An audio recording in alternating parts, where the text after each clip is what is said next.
You know that feeling when the day is finally over, the lights are off, everything is quiet, and instead of sleeping, you pick up your phone? Not because you're looking for anything specific, not because you're bored exactly, but because something in you just isn't ready to stop yet. So you scroll. One video leads to another, a thread pulls you in, 40 minutes pass, maybe an hour, and somewhere in the back of your mind, you know you should sleep, but you keep going anyway. And the strange part? You're not even enjoying it that much. You're not laughing out loud. You're not fascinated. You're just there, moving through content like you're looking for something you can't quite name, something that will finally make you feel like it's okay to put the phone down. Most people around you would call that a bad habit, a lack of discipline, something to fix with a screen time limit or a stricter bedtime routine. And you've probably tried those things. Maybe they worked for a few days. Maybe they didn't work at all. Either way, you ended up back here, in the dark, phone in hand, the world finally quiet enough to breathe. What nobody ever tells you is that this isn't really about your phone.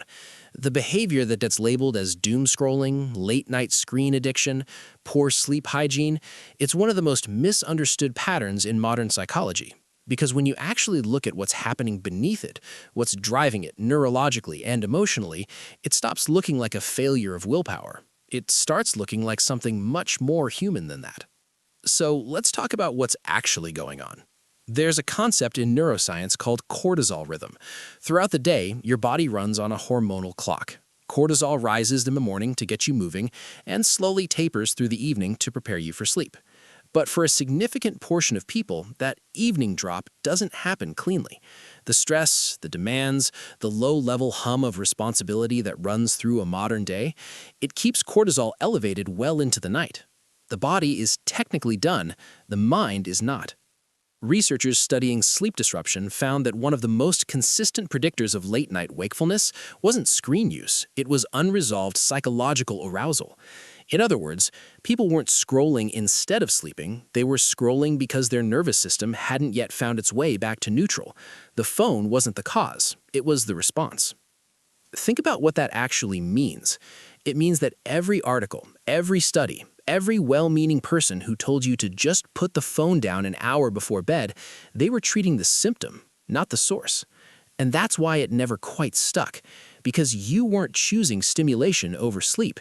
Your system was still running, still processing, still carrying the weight of a day that hadn't fully released you yet. And here's where it gets more interesting. For many people who doom scroll at night, the day itself is spent in a particular kind of mode. Responsive, responsible, available. There are tasks to complete, people to manage, expectations to meet. The self that moves through the day is largely a functional self. It is productive, it is careful, it performs, and it doesn't have much room to just exist without purpose. You answer messages, you manage things, you show up for other people, you hold it together. And somewhere in the middle of all of that, the version of you that just wants to feel something, to wander, to be entertained, to be curious without any obligation attached, that version gets quietly set aside. Late at night, something shifts. The messages stop coming. The to-do list goes quiet. And for the first time in hours, maybe the first time all day, there's no one asking anything of you. Psychologists who study what's called bedtime procrastination, a term coined by Dutch researcher Floor Croce, have found that it disproportionately affects people who feel low autonomy during the day. People who spend their waking hours meeting other people's needs often experience nighttime not as rest, but as the only space that genuinely belongs to them. The scrolling in that light is not avoidance, it's reclamation. It's the self saying, "This hour is mine. This is the only time today that nobody needed anything from me, and I am not giving it up just to sleep on schedule." That doesn't make it cost-free. There's a real trade-off here, and it's worth sitting with honestly.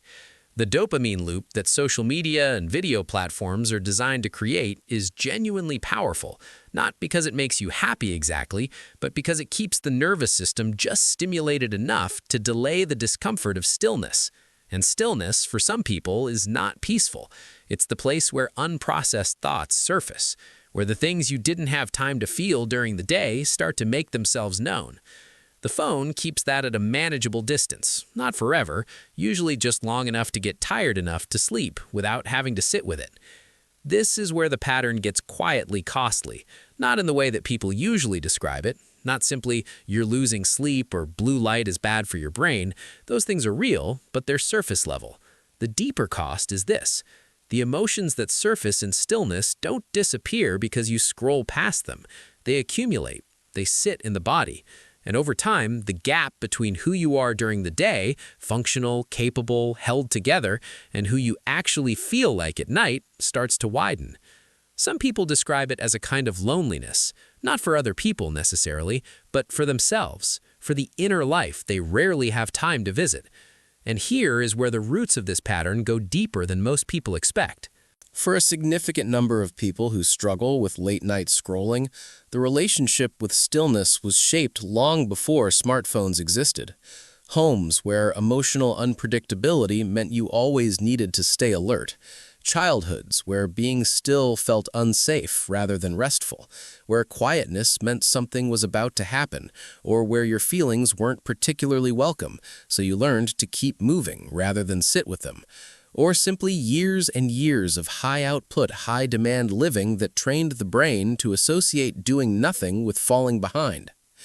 The nervous system is adaptive, remarkably so. It learns what keeps you safe, what keeps you functional, what gets you through. And if staying slightly stimulated was the strategy that worked, that kept you out of your own head when your own head wasn't a comfortable place to be, then your nervous system held on to that. It didn't judge it, it just filed it away as useful. Late-night scrolling, in many cases, is that filing system made visible. It is the body doing what it learns to do, staying just occupied enough to stay okay. None of this means anything is wrong with you. The people who never doom scroll aren't more disciplined or more evolved. They're often just differently wired or differently situated. They may have had more space during the day, more softness in their environments, a nervous system that down-regulates more easily, a childhood that made stillness feel safe rather than threatening. Different inputs, different outputs. There is no moral hierarchy here. What there is information. Because once you understand that the scrolling is communicating something, that it's pointing toward an unmet need for autonomy, or unprocessed emotion, or a nervous system that hasn't yet learned that nighttime is safe, it becomes less of a habit to break and more of a signal to understand. There's also something worth naming that rarely gets acknowledged, the intelligence in the pattern. The fact that you found a way, however imperfect, to give yourself something you needed, time, freedom, a release valve, without anyone having to give it to you. That's not weakness. That's a kind of quiet self-preservation that deserves some credit, even as you start to understand its costs. The path forward for people who recognize themselves here is rarely about discipline. It's rarely about stricter limits or better productivity systems. It's almost always about something slower and more internal, creating more genuine moments of rest and autonomy during the day, so that night doesn't have to carry all of it. Learning, slowly, that stillness is not a threat, that the thoughts waiting in the quiet are survivable, that you don't have to earn the right to stop. That takes time, and it doesn't happen because someone told you to put your phone down. You are not broken. You are not failing at basic self-care. You are someone whose inner life is real and complex, and whose nighttime mind is trying, in the only way it currently knows, to take care of itself. That's not a flaw. That's a person. And if something in this felt familiar, not just the scrolling, but the shape of the day behind it, the way you move through your hours, the relationship between what you feel and what you allow yourself to feel, there's a good chance this is one layer of something deeper. There are other patterns that tend to live alongside this one, other quiet things about the way you're wired that, once named, have a way of making your whole experience of yourself make a little more sense. That's worth exploring.